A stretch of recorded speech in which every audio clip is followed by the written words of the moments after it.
Welcome to the pre-show show where we make a t-shirt winner every single day here on NEA Report. And for those of you who are joining us today, we've got a super long edition of the show. We're reviewing Fire and Fury, the new book that has taken the president to task, and some are calling it a fake book. Others are saying that it's real journalism. Whatever you're saying, we want you to know what the book says. So that's coming up in the show today, along with local headlines first and foremost, before we get to the other stuff. But first, before any of that, we got to make a t-shirt winner, right? And today, the winner is Mark Ritchie, a great man supporting us. We appreciate you, Mark, so much. We'll be getting in touch with you and getting your shirt size, and you'll be able to go by Ace One Technologies and pick up your shirt after a day or so. Stand by for the news. It's next. It's 4 o'clock in Jonesboro, and we have a special show to bring along to you today. Yes, we're running through the headlines of the day that include a theft in Bono, a 15-year-old thief, and a claim of a man that said he was a cop, although he doesn't seem like he was, who was trying to get out of a DWI. We've got video on that one coming up. But we're doing a special report tonight on Fire and Fury, the book that came out a couple of weeks back that about a week and a few days ago I picked up and decided to start reading. It's made headlines, and not all of them are good. In fact, most of them are bad. The president calls it a fake book. Others are saying it's a great journalistic work, and we're going to take a nonpartisan look and try to tell you exactly what it is with no spin. The idea is you need to know what the book says because it's making extraordinary claims about the man who's the president of our country. Either those claims are false and you should know what people are lying and saying, or the claims are true and you should know what's really going on in the White House. We think the truth is somewhere in between both of those extremes, but we're letting you decide, and we'll tell you all about that in a very special show next on NEA Report.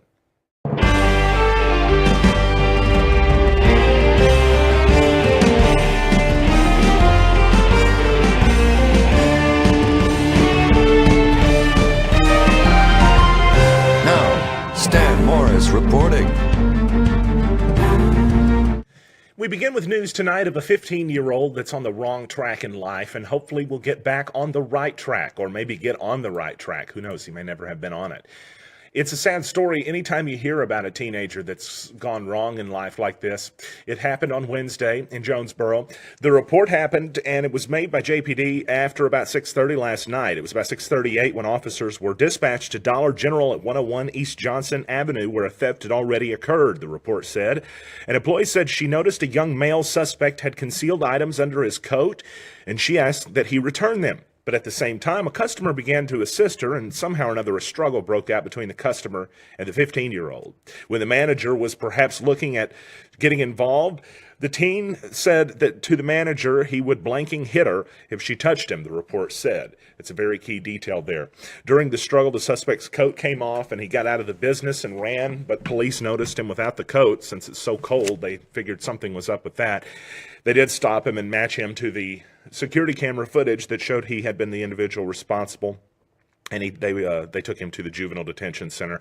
But he's charged with a count of robbery because of the fact that the allegation, I should say, that he had made a threat against the store employee during the act of stealing from the store. It was that threat of violence that took it from shoplifting to that more serious charge. Police tried to make contact with his mother and grandmother, but were unable to reach either of them. Neither were at their last known address. The arrestee said he did not know what his current address was. Well, a man in Bono was the target of thieves that went through his vehicle and stole some goods out of it, but it wasn't long before the man found out who exactly had done the misdeed. It was on January 10th that the trunk was broken into in Bono. It actually, let me see what county road it took place on. It was County Road 130. A pair of binoculars and a bank deposit book were taken from this dude's truck, but just a short time later, the same incident report with the Craighead County Sheriff's Office said that a probation search yielded the stolen items. They found them, and they found him on Colby Houston Kyle James, 18, who was arrested. He was already on probation, apparently, the report indicated, since it was a probation search that took place. And now it says he's adding to his troubles this charge, in addition to already having been arrested or being held, according to the jail, on a theft of firearm charge. There was a bit of a scare this morning in Baxter County where it was initially reported that a school bus had been involved in an accident on Highway 5 South at Briarcliff. Thankfully, this was later found out to have not been correct. Initial radio traffic indicated that there had not believed to have been any injuries, but they went ahead and sent ambulance and rescue personnel out there just in case, because that's one of those alarms that you never want to hear. Well, it was at 8:04 that they updated the story, the Baxter County Sheriff's Office did. They said officers on the scene said the school bus was not involved in an accident. Apparently, an accident happened in front of the school bus or near it, and when the bus stopped, coincidentally, it broke down. Good news for a change. Now to update you on a story we first told you about on Tuesday. It was early Friday morning that a traffic stop happened in Jonesboro with a police officer stopping a man who claimed that he was a member of law enforcement and who asked to be let out of a DWI, even though he blew a .15, which is almost double the legal limit of .08. The individual, Michael Johnson, entered a plea of not guilty yesterday, according to the city attorney's office in Jonesboro. NEA Report submitted a Freedom of Information Act request for the dash camera video. Following that, to find out exactly what happened, what transpired, what conversation took place, which was alleged to have included Mr. Johnson stating he was a member of law enforcement and asking to be let out of the ticket. Here's what we found. I'm a 6-year Marine Corps veteran, and I work in law enforcement, and you're taking me in. Like, who do you work for? Who do you work for? You said you work in law enforcement. Who do you work for? Who do you work for? you're early on in this. Who do you work for? I got police, but I didn't call. I didn't call early enough to say, hey, I got JPD behind me.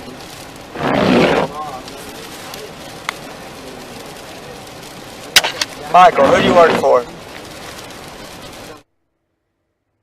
Full video is available if you want to see it at our YouTube page, NEA Report. It's also attached to this story. Johnson's facing charges including DWI refusal for refusing a test at the jail, careless and prohibited driving, and expired tags.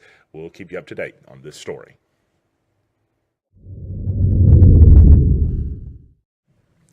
There's a very important community event that's coming up on February 1st, but it lasts all February, and we want to tell you about it right now. It's Black History Month, and you can come out and help the Multicultural Center celebrate Black History Month on February 1st in the Mockingbird Room, 3rd floor of the Student Union at 6 p.m. Going to be a fantastic open panel discussion on the importance of Black History Month, and there's actually an event that's on Facebook if you'd like to connect with, click interested in or whatnot. I did it myself earlier today, and you can find out more information for there. A weather warm-up is finally on the way for us in Northeast Arkansas. Not a moment too soon either. We've got temperatures this weekend which could actually get up to the 60-degree mark. Pretty crazy to think about that when you think about where we were at just a couple of days ago with the ice on the ground. We had almost, a centimeter of snow, which caused a near government shutdown in Arkansas. Everybody lost their minds over that. Really? Just go slow. Your New Wave Wireless forecast is home with the $49 iPhone screen repair. Here's what it looks like tonight. We're going to see clear skies in a low down to 21 degrees. And for your Friday, which is not here a moment too soon, we're seeing 44 for the high, and a sunny day is what's on tap for tomorrow. 33 for the low tomorrow night. I want to mention tomorrow winds could be up to 15 mile per hour winds, so it may be a little bit of a cooler afternoon, but come on, we're talking about 44 when we've seen temperatures in the teens this week. Saturday, a slight chance of showers begins afternoon, a 20% chance, but likely mostly cloudy in the afternoon with a high near 50 degrees for your Saturday. Now, Saturday night, that's when the chance for rain goes up just a little bit. It goes up to 30%, mostly cloudy otherwise, with a low down to 48. That's when the warm-up is really going to start to solidify for us for those lows on Saturday. Into Sunday, a 40% chance of showers and thunderstorms possible. The high, though, it really is like a summertime high, 63 degrees with breezy conditions too, 15 to 20 mile per hour winds. Gust up to 35 miles per hour. Good grief. Just mentioning that as straight line wind damage could also be out there, but we may see some severe weather Sunday night, which is wild. I'm trying to think of the last time we had a snow day and a tornado warning potentially in the same week. I'm not saying we're going to get one of those, but that's just very interesting to see the weather all over the place like this. Sunday night, showers, possibly a thunderstorm with a low around 51, breezy, up to 35-mile-per-hour winds. For your Monday, a 30% chance of showers only, no thunderstorms, before noon. Cooling off a little bit, the high near 54 and mostly sunny skies. 37 Monday night with mostly clear skies. And let's see, it looks like by the time Tuesday's here, your free preview for Tuesday should be sunny with a high near 51 and then down a few more degrees the following day, so it may start to get cooler into next week. Coming up after the break, it's what you've been waiting for, the review of Fire and Fury, from beginning to end, everything in between. We're going to be talking about that. It's on the way next on NEA Report. Special edition tonight. Glad to have you in. Are you or one of your loved ones in a nursing home? Spending $4,000, $5,000, or $6,000 per month for specialized care? You may be able to preserve most of your remaining net worth if you act now. Seniors who are wartime veterans may be eligible for immediate benefit. Protect yourself from all of these uncertainties. Call today for a free consultation. You have questions? The Oldham Law Firm has answers. Family Medical Clinic of Walnut Ridge and Bono are your neighborhood healthcare providers, and we're now accepting new patients. We know you have a tight schedule, so we're here 6 days a week at both locations from 6 a.m. to 7 p.m. Walk-ins are welcome. In Walnut Ridge, stop by 1045 West Main Street or call us to make an appointment, 886-8300. In Bono, we're on Highway 63 North or call 930-9990. Walnut Ridge Family Medical Clinic and Bono Family Medical Clinic, here for you when you need us. Just about 1 week ago, I decided to sit down and read the newest book that was dominating the talk across the news headlines. It's called Fire and Fury. Chances are you've heard about this book. And if you've not heard about it, go to the president's Twitter timeline, because he, amongst all other people, has been mentioning and promoting the book, although I don't think that's his exact intention, to promote the book. See, it's a reporter named Michael Wolff who was granted access to be inside of the White House during the transition phase. That's the idea, at least, where it began. In fact, there was a report out today that he was going to call, according to what he had told the president, the book The Great Transition. It was not called The Great Transition. Instead, the title was taken from President Trump's famous words at Mar-a-Lago, where he was talking about North Korea making threats to the United States, and he said if they continued making those threats, they would be met with fire and fury. That was his quote, a likely reference to nuclear holocaust. It should be also noted that immediately following those threats, North Korea did issue another threat to Guam. We wanted to go through this book because it's dominating the news cycle. There's talks on both sides, and I want to mention this before we begin. You see, there is a side of people that are discussing this that says this book is completely incredible in the sense of not being a credible source of information. There are people on the opposite side that say everything in this book is the gospel and it should all be taken as such. For the sake of it, I would like to point out, although I don't often share my personal opinions on this, I don't fall on either of those spectrums. In fact, I am more of an interested observer, a student of politics, somebody that wants to know what's going on and wants to find out more. Like most Americans, I recognize that the national news media has beat up on our president, and it's not always in a fair sense, but quite often it is and still is called fake news because the president does not like being challenged. This is verifiable among many reports that have been done on the subject, amongst his cabinet changes, and of course in the book that we're about to talk about. It would be ridiculous to suggest the book is 100% truth or 100% false. Neither make much sense. Somewhere in between is an accurate or somewhat accurate description of events that went on. And I do believe, as according to the author, this is what he perceived. I don't think he was intentionally trying to mislead anyone.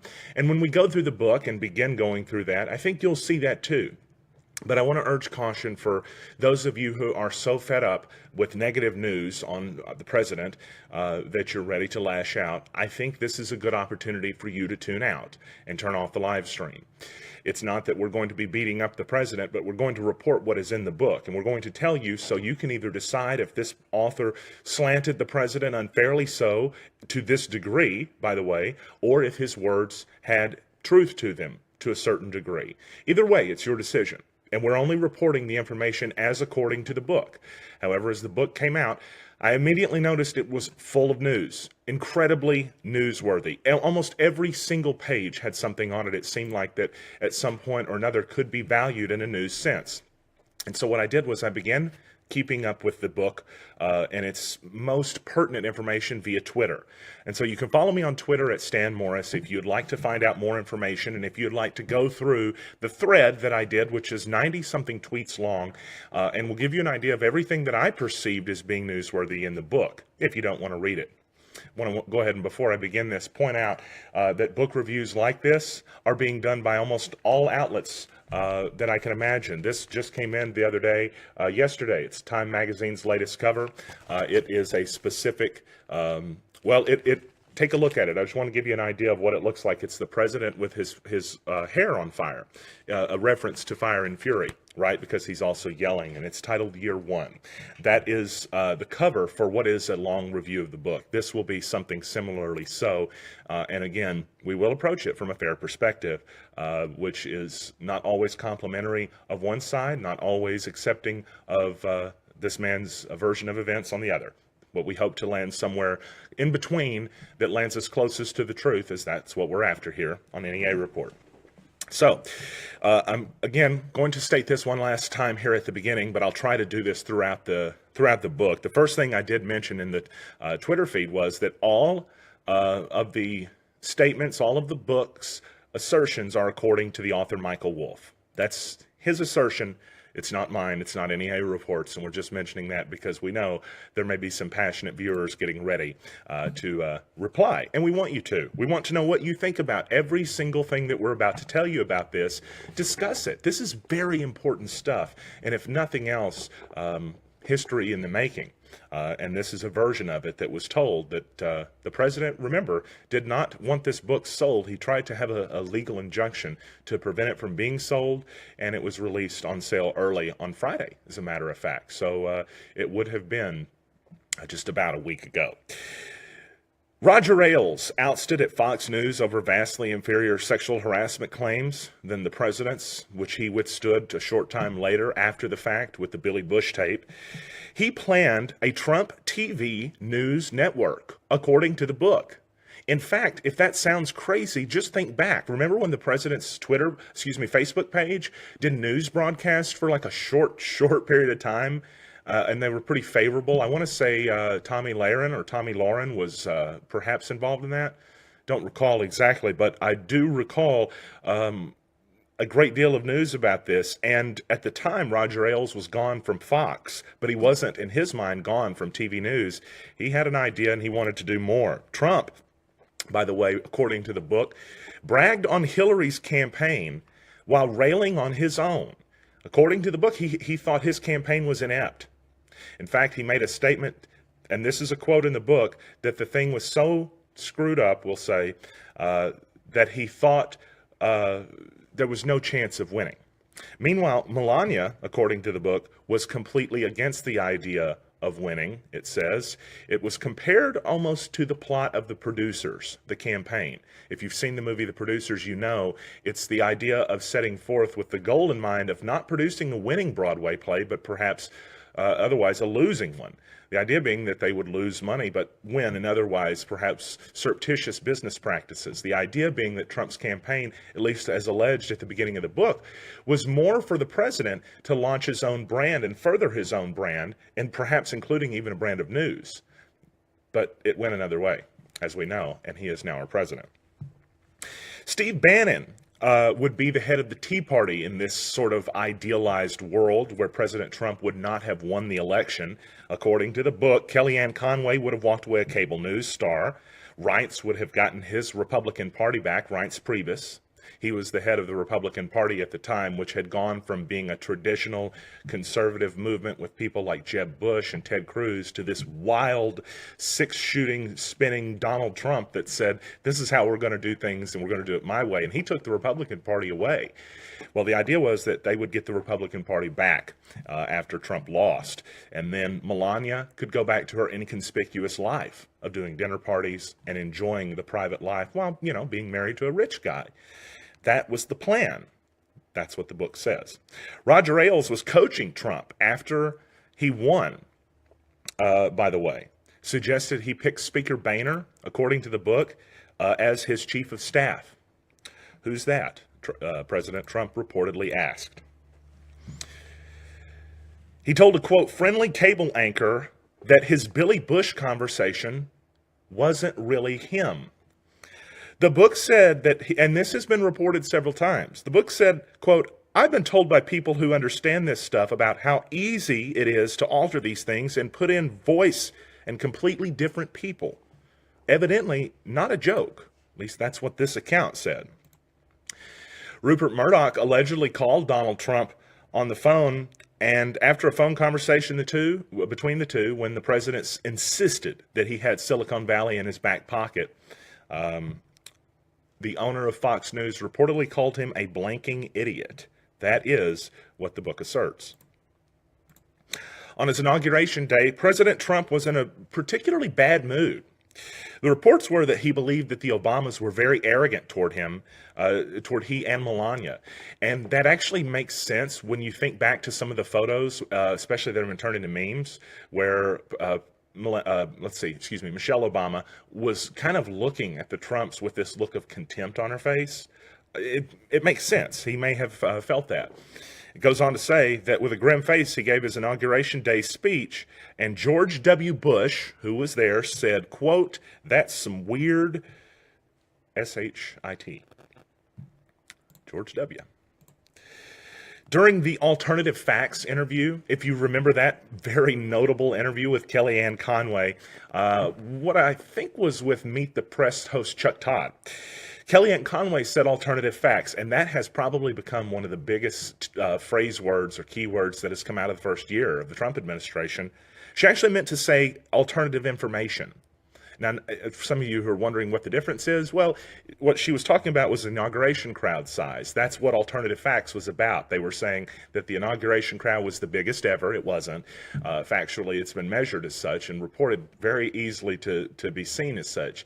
But she was relying on alternative information is how she was attempting to put it. It sounds a whole lot less bad when you say it that way than she was relying on alternative facts, because that makes it sound like an alternative reality. So, this has been a report we've seen several times too. Steve Bannon learned that the last person who speaks to President Trump before he makes a decision is the person who has the most influence with the decision. This has been reported, as I mentioned, several times before. It's nothing new here. It's kind of a strategy to be the last person to speak in a meeting. Trump's firm belief was that people have had it up to here with foreigners. That's why he's so gung-ho about immigration, according to the book. His firm personal belief is that people are just sick of foreigners. That's what the book says. The travel ban. It was really intended to be a Muslim ban, and we know that. The president, of course, called for a Muslim ban during his campaign until we could, quote, figure out what the hell is going on here, unquote. In his first 30 days in office, he initiated a travel ban. It wreaked havoc on the airports. It was done on a Friday, according to the book, because it would cause the most havoc and upset liberals the most. That was the architecture of Steve Bannon, to launch the travel ban on a Friday, on a weekend when people travel the most, to upset people the most, and to, in essence, affect more people, more of those foreigners that the book claims that people are fed up with. An interesting point to mention, Donald Trump and Joe Scarborough and Mika Brzezinski were close friends at the beginning of all this. They're certainly not now. If you watch Morning Joe and MSNBC, you know that there's probably not a bigger set of critics on television of the president than that program. Well, it didn't begin that way. In fact, it started out with the president inviting them at the beginning of his term He pressed them to ask how well his first week had gone, with the travel ban having gone in effect. So it was around then Scarborough realized that nobody told him it went poorly, the book says. So he suggested it might have been handled better. That is when President Trump said he should have invited Hannity instead. It's one of the first beginning reports of the president immediately rejecting advice that's not warm to him. There's a report in the book that Jared Kushner leaked information to Joe Scarborough. Leaked it to Morning Joe. See, he's really painted as this quiet, malleable, almost snake-like 36-year-old who knows when to retreat from stepping on Trump's ego, but knows when to swoop in and take an opportunity. Kushner himself actually offered to marry Mika and Morning Joe, Joe Scarborough. The two are kind of a couple, if y'all didn't know. When President Trump heard that idea, he scoffed at it. Why would they want to be married by Jared Kushner when they could be married by Donald Trump, he said at Mar-a-Lago. Jared and Ivanka made a deal that Ivanka, according to the book, would be the first of the two to run for president when the time came. According to the book, their hopes are to make this into a dynasty. Bannon was horrified when that report came out. Kushner's first sort of achievement himself was to bring the Mexican president into the White House after the campaign. He finalized plans to actually come, too, the Mexican president. He was going to do it. And then Trump tweeted about building a wall and Mexico paying for it. The very day after Kushner verified those plans, the Mexican president immediately scrapped the plans, the book said, to show up. A lot of stuff in here to get to, isn't there? It's strongly implied that Ivanka and Jared tolerate Donald Trump's, quote, less than stellar attitude, taking quotes from the book here, folks, out of wisdom as to the consequences otherwise. Rupert Murdoch said, they're not fools. That's his word. Early in the White House, President Trump got into a disagreement with Secret Service because he wanted to install a lock on his bedroom door, the book states. He was so angry because the housekeeper picked his shirt up off the floor. The book said that he told the housekeeper, if I put it on the floor, that's where I want it. That's where I want to pick it up from. Organized mess. We've all been there, right? On February 8th, when Neil Gorsuch took public exception to Trump's disparagement of the courts, this was during the time the travel ban was being challenged in court. And I think the president had made a comment about a certain Latino judge. President Trump had taken it a little bit too far, according to many in the legal world. And Gorsuch was among those, apparently. He took public exception during the hearings with Congress, Gorsuch, during his nomination hearings. The man that's now a Supreme Court justice was apparently not to be for a minute because President Trump heard that and decided to pull his nomination, according to the book. He was going to pull Neil Gorsuch and not nominate him, but it says Bannon and Priebus talked him out of it. But President Trump did not want Neil Gorsuch. The book says he really wanted Rudy Giuliani because Giuliani had been loyal to him. The problem is Giuliani's pro-choice, and a lot of conservatives would not be for that. Bannon is painted as the, quote, deep throat of leakers in this book. And he's said to be one of the biggest leakers. Kushner is also. But it's painted that Donald Trump may be the biggest leaker of all. The reports suggest that President Trump would haplessly make these, quote, seething, self-pitying, and unsolicited calls to people without the presumption of confidentiality. A short time later, details would end up being leaked. The president said that Saturday Night Live is hurting the country by being, quote, very, very mean to him. He called them fake comedy, which is interesting because we've not heard that one yet, at least to my knowledge. Fake news, fake book, now fake comedy. We get to the Russia scenario, and the book begins to outline this with great speculation because, of course, we don't know if there has been some type of connection or collusion between the Russian campaign and President Trump. We do know that there was a meeting in Trump Tower between Russians claiming to have dirt on Hillary Clinton and President Trump's son-in-law, and according to this book, his son, Don Jr. That's what the book says, and we'll be talking about that more soon. But there's a lot of speculation about that. This book speculates pretty openly. It says that the worst-case scenario about the theories connected to the Russia-Trump investigation or the incidents is that Trump is a, quote, Manchurian Candidate. That's an exact quote that's used in the book. It shocked me that he used that. Other theories are that he's trying to garner favor with Putin, that Trump and Russia together worked to hack the DNC, that Trump feeds off indirect Russian money, or that he just admires authoritarians. These are all theories as to why the president has a friendly relationship with Russia. Michael Flynn, who's now been charged with a crime, had only one supporter in the president's administration, and that's reportedly President Trump himself. Trump, for a moment, it says, wanted to make Michael Flynn the vice president. According to the book, Flynn won favor, and this is no surprise. If you think about it, you remember those rallies when Michael Flynn was chanting, lock her up, lock her up? A little bit ironic considering what's happening to him now. Well, that won huge favor with the president. Being a, quote, ranter and raver made the president a huge fan of Michael Flynn. Flynn made mistakes conducting business with Russia because the book says he never thought Trump would be president. In fact, the book actually said that he was apparently either quoted or had inferred that the only way this would be a problem is if, big if, the president were elected. Again, it was not expected that the president was going to win this election. And if you look at the video of President Trump that night, he looks white as a ghost. His victory speech didn't sound like a President Trump victory speech. He said, at least in the book, according to Michael Wolff, that President Trump didn't want to blame Michael Flynn because he believed it would connect him to a plot when there was no plot. Only after aides came up with the excuse that Flynn lied to Pence, who, by the way, Michael Flynn did not report to, did Trump decide to fire Michael Flynn? See, it's argued that Flynn is more powerful, or had a more powerful position as national security advisor than the vice president, who, even though he can't be fired by the president, he has no job. He really just exists to take over, and that's it, unless the president gives him more jobs. It's noted at this point, as we're in the beginning of the administration, that all three, Priebus, Bannon, and Kushner, were effectively the same, chief of staff.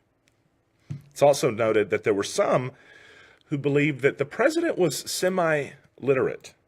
The report says he could read headlines or articles about himself and gossip squibs on the New York Post, page 6, but some thought he may have been dyslexic. And it says, as an exact quote, certainly his comprehension was limited. That's what Michael Wolff wrote. It's been reported, by the way, that the president does not read headlines or read more than the headlines. He certainly does not read the body of the story. It's been also reported he does not read books. It says he didn't read. It says he did not listen. It says he preferred to be the person talking, that he trusted his own expertise over that of vastly more well-informed sources. That's what the book says. Sometimes people set out to convince him he had come up with ideas others actually had to get him to go along with something, the book said. Most or all of the president's decisions are based on his gut instincts. It says he can't take in any new information, and that's why. According to the book, he hates learning. And this is when Michael Wolff really begins to assert his opinion on the matter from his own observations, at least, through his eyes, on the president's reading or comprehensive abilities. It mentions those on the campaign who admired his work ethic began to worry most after he won during early intelligence briefings. The reason being, he wasn't paying attention during those, apparently. One of Steve Bannon's interesting jobs was to keep track of the promises that the president made. He had to keep track of them on a whiteboard in the White House. Trump couldn't remember making some, but went along with it, maybe indicating that either Trump couldn't remember, as openly stated, or perhaps indicating that Steve Bannon had included a few of his ideas into the whiteboard. In fact, Jared Kushner himself wondered if Steve Bannon made up some of the items that ended up being claimed as being Trump's ideas. The first several times Mick Mulvaney went to the White House, someone had to tell Trump who he was. Trump was little help during the budget process, the book claims. Mitch McConnell said, quote, "This president will sign whatever is put in front of him." And according to the book, Reince Priebus agreed. Steve Bannon thinks Paul Ryan is slow-witted, if not incompetent. Bannon ridiculed him constantly under his breath, the book said. Bannon's talent, unique ability was described as a way to make Trump feel like that Steve Bannon's views were really Donald Trump's views. Bannon is compared to a talk radio host which could be reliably turned on and off at Trump's pleasure. The idea being if Trump wanted Bannon to shut up, he didn't have to work hard to get him to shut up, and Bannon would be obedient. So while speaking at CPAC, Trump went off the rails. And he watched, his aides were being watched by all the reporters, and they all had their best poker faces on, Wolff said. This is when the president was speaking, and at the conservative conference, he had not planned to go off of the rails or off script, so to speak. It said he spoke with a, quote, oblivious and happy nature while the staff held their breath. The president, according to the book, regularly told Kushner to check in with Sheldon Adelson. For those of you who don't know who that is, it's a Las Vegas gambling titan. He believes Sheldon Adelson, who I believe is also Jewish, it makes sense. It wouldn't make sense if he wasn't, to be an authority on the Israeli and Middle East peace talks. Las Vegas gambling casino mogul. Hope Hicks, which is currently the White House communication director, told the president that it had come out that Jeff Sessions had met with the Russians. And Trump's response to that was, so what? That was his quote. Had to be explained to him that Sessions lied during his confirmation hearing when the Attorney General said that he had not had contact with the Russians during the campaign. That's changed, by the way, since then. Some might argue about the word lie. It's either lie, exaggerate, but it's had to be, his entire statements had to be changed almost entirely, completely, since he made it. It's been well documented by now, as we know, from tweets, from the media. President Trump blew up when Jeff Sessions recused himself from the Russia investigation. The president also apparently had a secret leaker in the Department of Justice that was informing him about the ongoing investigation. Maybe he still has that. The president has sources around, and he knows what's going on. A word commonly being used in the Department of Justice about Trump was, quote, treason. This is what Trump's source told the president himself. He also said the DOJ was filled with women who hate Trump. Evidently, that was a thought process inside of the Oval Office. When Sessions recused himself, President Trump wanted to fire him right away, right then. He was done with him. We're about halfway through the book right now, just so everyone knows. And so we'll continue with it here in just a moment. Thanks, everybody, for joining us tonight. We're grateful to have you in as we're doing a bit of a different approach to the news tonight. We're doing a book review based on this newsworthy title, Fire and Fury, inside the Trump White House, the first 9 months or so. Everything in the book, according to the author Michael Wolff, but with it being on top of the New York Times bestseller list and being the topic for intense discussion and debate ranging from the top of the government down, it's worthy, we thought, for our viewers and readers to know what the book contains. Whether you decide to dismiss it and throw it in the dump, or you decide to take it as being literally true, that is up to you. But nonetheless, we're just here to report what it says. Back with more and other details, including a lot more on the Russia investigation. That's coming up. If you're a business owner, gaining new customers and retaining them is your top priority and biggest hurdle. Today, 85% of customers search online or look for you on social media.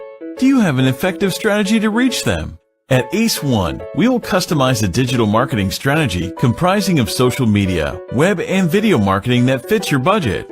Our dedicated account managers will work with you to create engaging campaigns, covering all digital media outlets. Ace One, your partner in digital marketing. Contact us today.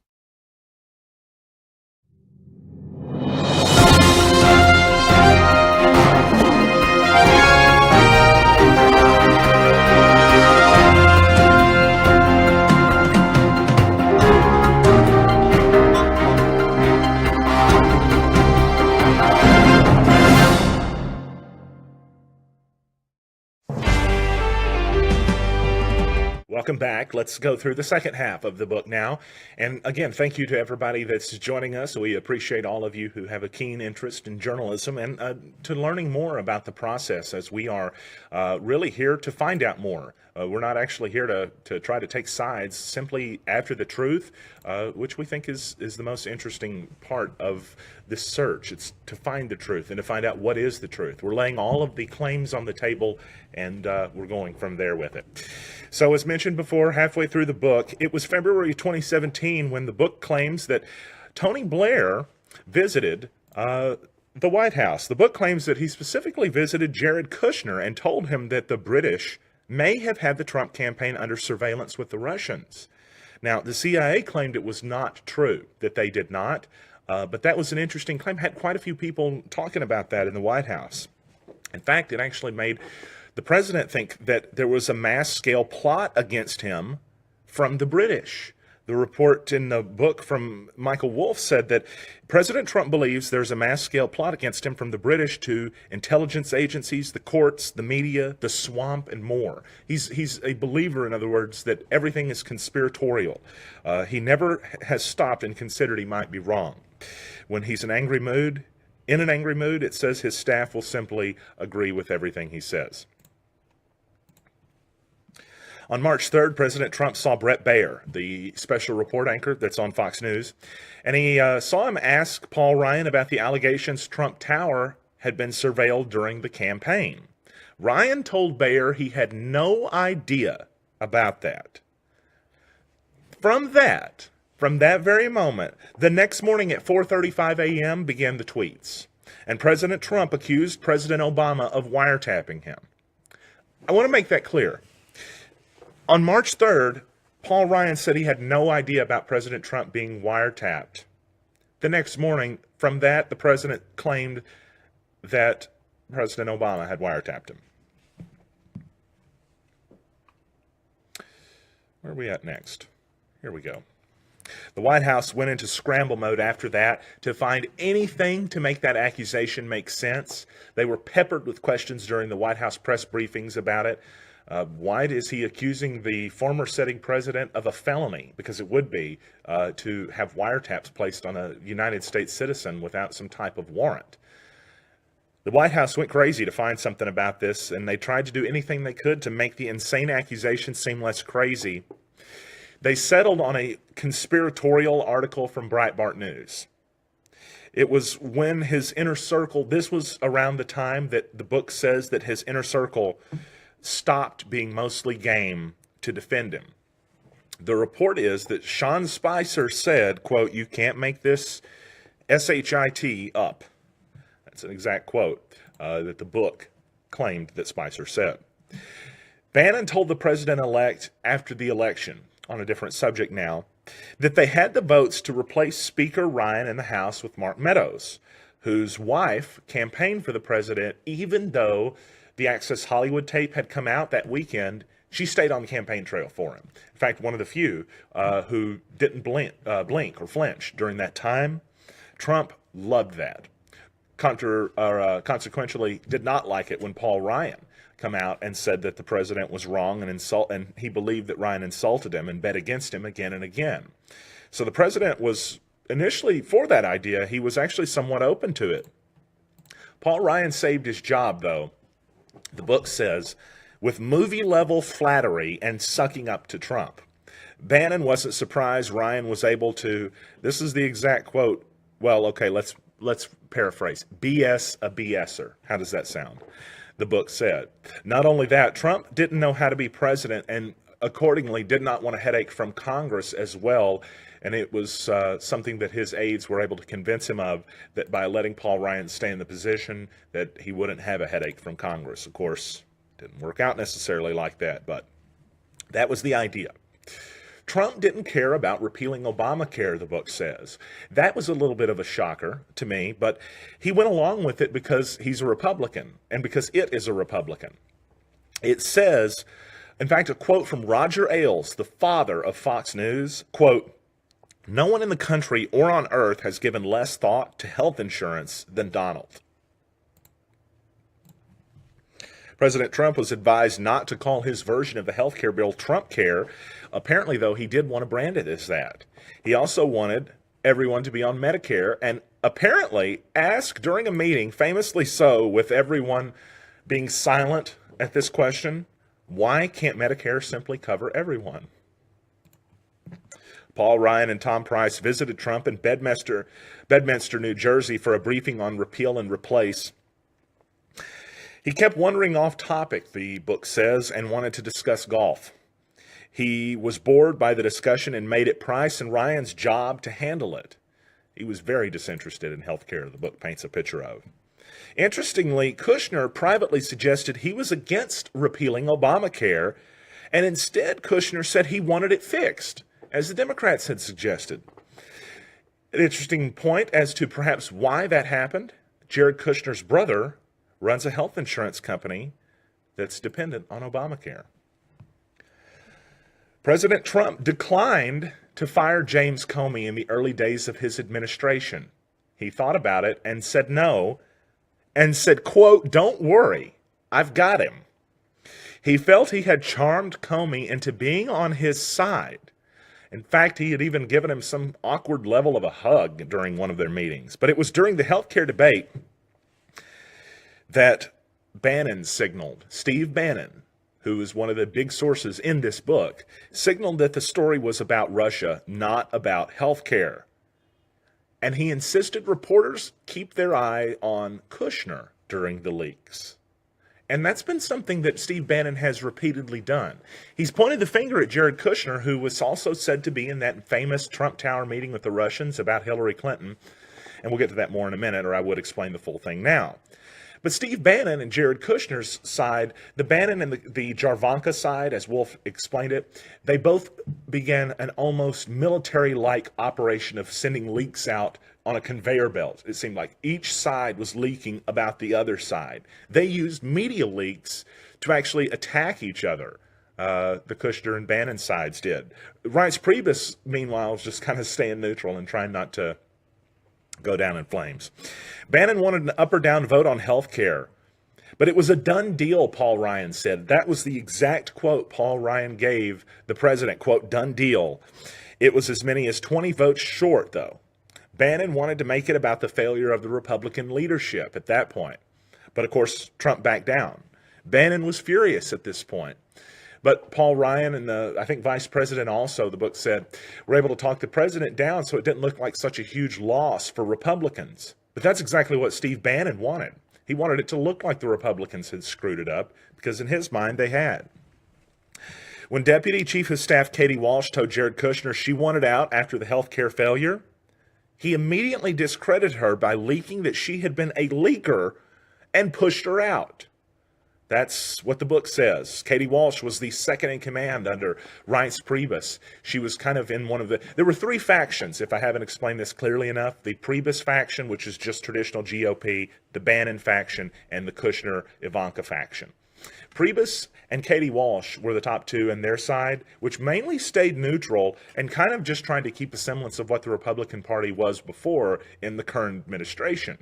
Well, this was seen as an opportunity to push a big part of that out. And when she said she wanted out, the report in the book says that Jared Kushner leaked, again, notice the irony, that she had been a leaker, and that he immediately discredited her and said she had to be pushed out. This was interesting. Trump thinks H.R. McMaster is boring and planned to fire him at one point, he told a friend. The quote is, and this is an exact quote that's said to come from President Trump in the book, quote, "That guy bores the shit out of me." The book claims several other things as well. It says that when Syria gassed their own people, Bannon almost convinced Trump not to respond to the attack and instead to maintain isolationism. Isolationism is the type of foreign policy that the United States practiced really prior to World War I, where we basically keep to ourselves and hope nothing bad happens. Again, prior to World War I is why that's said, because look how well that worked out over the next several decades. The president was more annoyed about having to think about the attack, the report said, than about the attack itself. The book, I should say, rather. Bannon had sold him on not responding. But Ivanka changed that. It was Ivanka Trump that, along with H.R. McMaster, worried that President Trump should respond and did all they could to try to make that happen. In fact, I think that it was mentioned around this time in the book that she used pictorials, actually used pictures of the children, the child victims, in that to inspire the president to act. It was said in the book that he responded better to pictures than to words. O'Reilly, Hannity, and Roger Ailes, all three of those names, Fox News synonymous. But imagine if they weren't. Imagine if they were the Trump News Network. That sounds like an absolutely made-up idea, and it was close to reality to the degree that Roger Ailes was calling the president, discussing and planning it, and Roger Ailes reached out to Steve Bannon. The book says that Bannon claimed at one point, because they wanted somehow, for some reason, Bannon to be involved. Maybe it's a Breitbart thing at that point, or a partnership with Breitbart, but unlikely that they would wanted to give away that much revenue, so probably just some sort of affiliation. Hard to imagine, though, Roger Ailes, O'Reilly, and Hannity all together on a network that's not Fox News.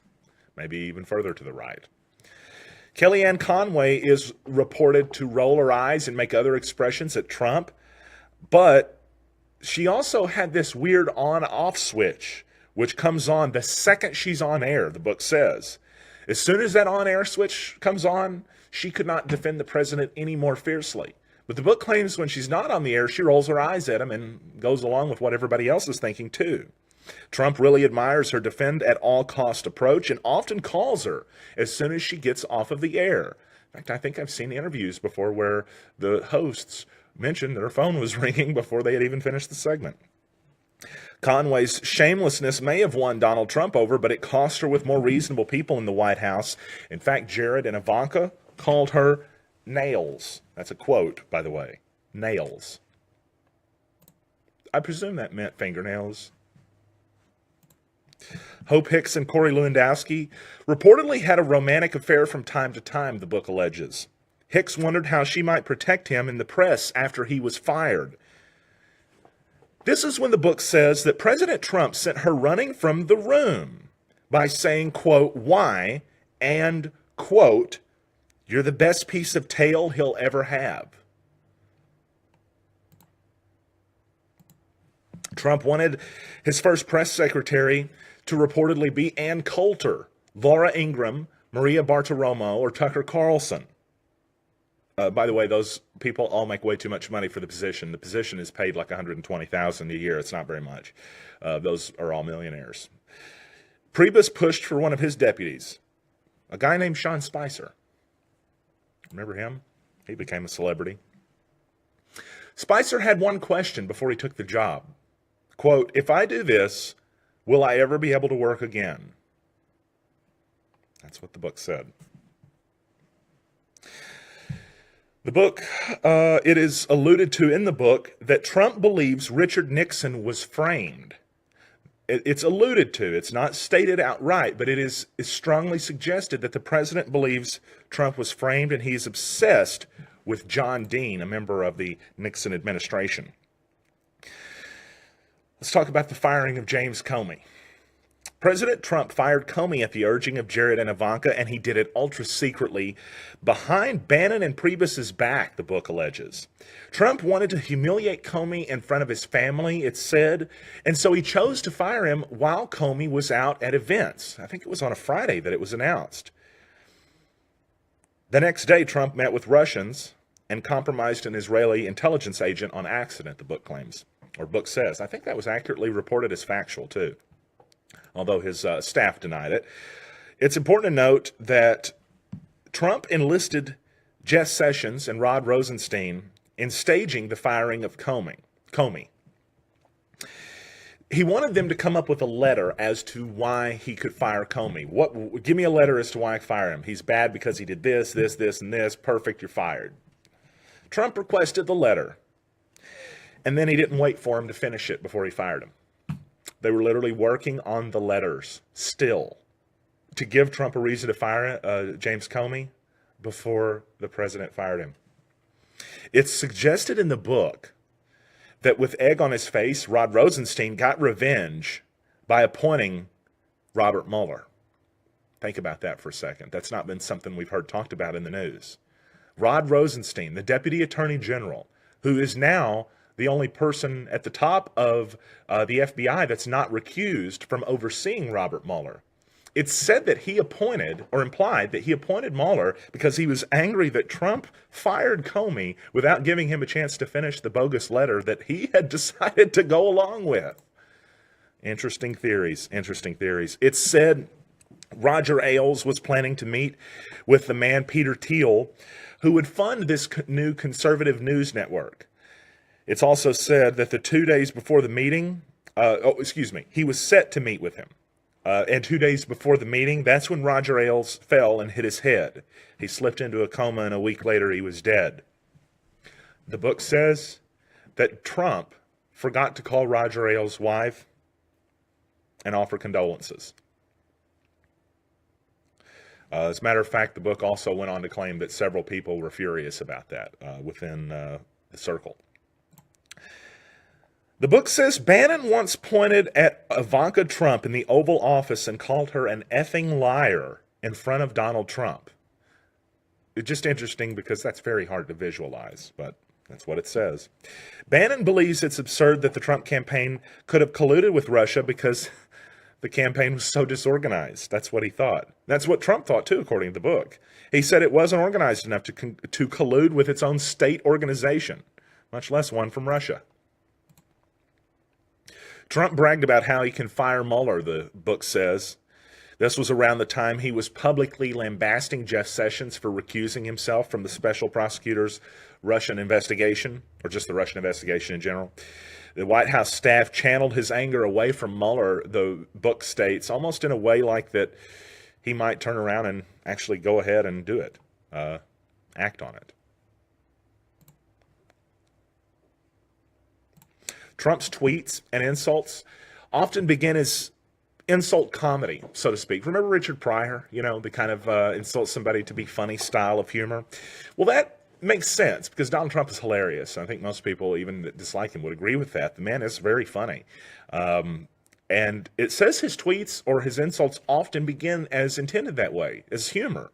But eventually, it becomes official proclamation in some sort of weird transition that goes, like he says the joke, everybody laughs, they laugh the third, fourth time. By the fifth time, they're not laughing so much. By the sixth time, he's used to them not laughing and he's claiming it's the truth. This is how it began with low IQ crazy Mika, a tweet that he sent out about Mika Brzezinski, the Morning Joe co-host. The book says often after the backlash, Trump would ask, "What did I say?" seeming to forget his own actions. Bannon is certain that during the campaign, Trump met with Russians. He's certain of it.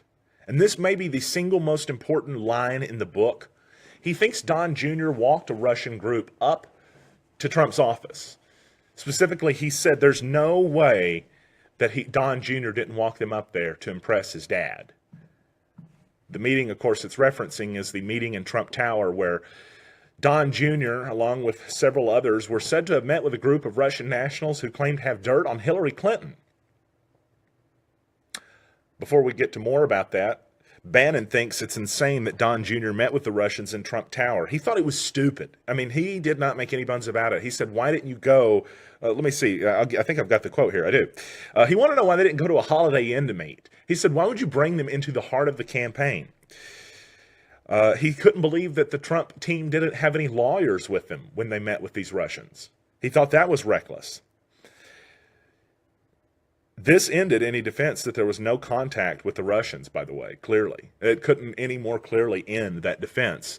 There obviously was contact between the Trump campaign and Russians. It doesn't mean there was collusion between them, but the fact that the Trump campaign brought the Russians into Trump Tower about a meeting on Hillary Clinton with the implications being there was dirt to be learned from it. What do you think?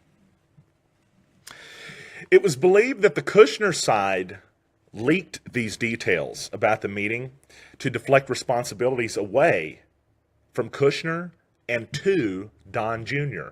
Yes, family infighting. It's believed, again, Ivanka and Jared leaked the details of that meeting so that it was Don Jr. and not Jared Kushner who looked bad. But remember when Steve Bannon said earlier something about how that people should look at Kushner in relation to the Russians? He mentioned that several times. Ivanka sat in for President Trump at the G20 summit, and you may remember because this became a moment of significant controversy. At the time, the president was on Air Force One coming up with a letter to explain why Don Jr. had met with the Russians during the campaign at Trump Tower.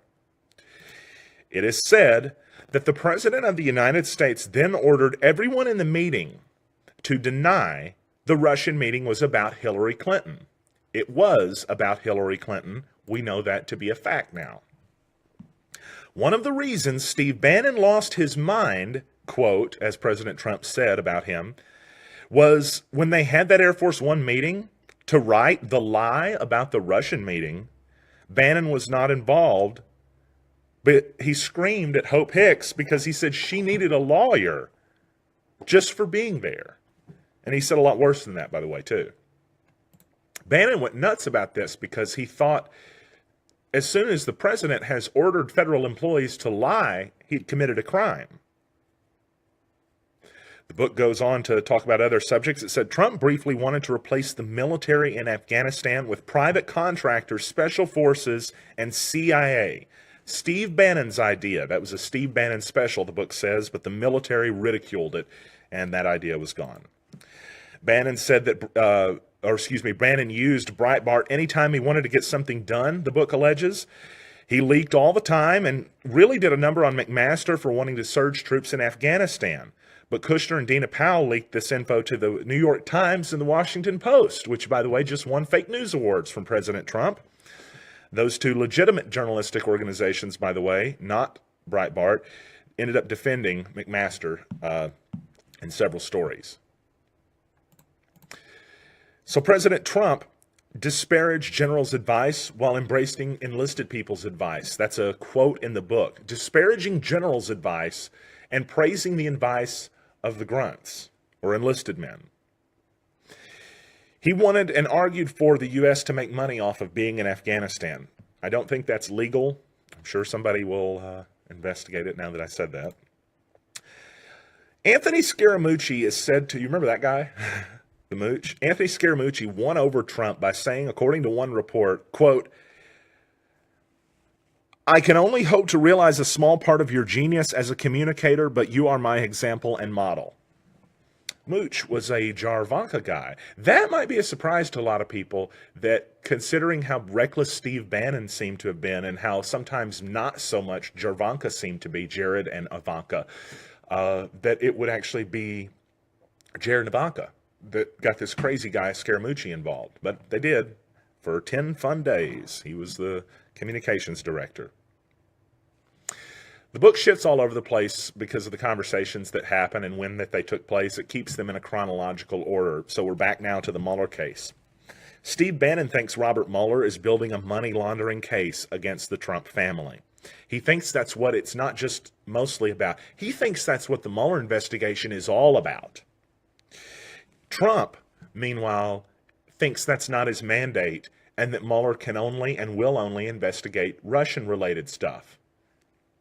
Bannon is terrified of Robert Mueller, terrified of him. He repeatedly is quoted as saying he's never met a Russian, has no Russian ties, just over and over again. He seemed to want to really reiterate that he couldn't have been any further away from those allegations. Bannon said if Trump fires Mueller, quote, it just brings the impeachment quicker, almost indicating that he believes it's coming anyway. Bannon said Trump, still after Rudy Giuliani and Chris Christie, won't get them because they were on the campaign. As the attorney general, the idea being that he'd fire Jeff Sessions and appoint a new attorney general, and then they could, stop the Russian investigation. Except all his potential candidates worked on his campaign for him, which makes it a conflict of interest. An interesting point, Steve Bannon said they cannot confirm a new attorney general without the new attorney general swearing not to fire Robert Mueller. Bannon thinks because Trump told the Times that his family's finances were off limits, that the family's finances would most certainly be within the scope of the investigation now, if it was not already before. He said that quote, just that quote, guaranteed that would be looked at next. by Robert Mueller. Bannon said he's good at coming up with solutions, but he doesn't see a solution to this one. He thinks that one way or the other, Donald Trump is going to be done in by the Mueller investigation. The book quoted him as saying that. The book is quoted by a lot of national outlets as saying, well, he thinks Don Jr. had a treasonous meeting, blah, blah, blah, blah, blah. But they've missed one of the biggest quotes in the book. Steve Bannon thinks that Donald Trump will not make it through the Robert Mueller investigation. Steve Bannon, the chief architect, the chief strategist, equal to the chief of staff in the White House. And that's what he thinks. We talked about Anthony Scaramucci being appointed. As soon as he was appointed and Donald Trump told everyone, Sean Spicer walked out of the room, went to his office, and wrote his resignation and handed it in. The book says Spicer resigned specifically over the Scaramucci appointment and handed it to the president just moments after he found out. Trump received 4 different options as related to the military's transgender policy. It was all in a discussion or part of an ongoing discussion that was to take place. What should we do going forward? It's said that these different military options, 4 different ones, were presented to frame an ongoing discussion.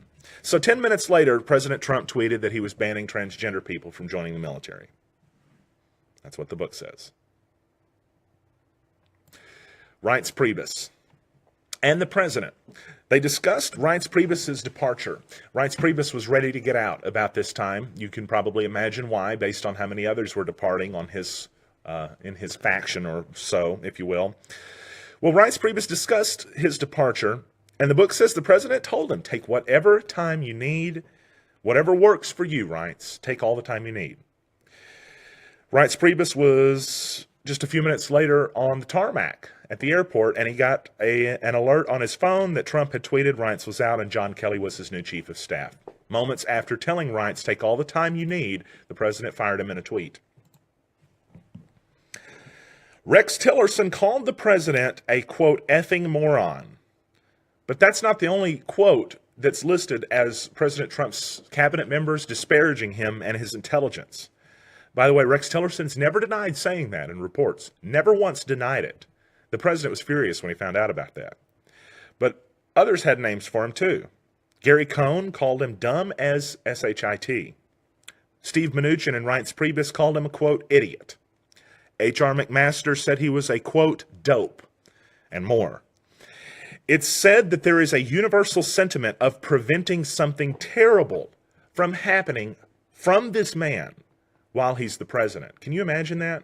There's even discussion that there's a secret pact in the White House that the president can never launch a military attack without Defense Secretary Maddox and General John Kelly both agreeing first that it happened, although the Trump wouldn't know about that, and that's not verified. But it is indicated that there is a secret pact between those 2 military leaders. Here's an interesting point.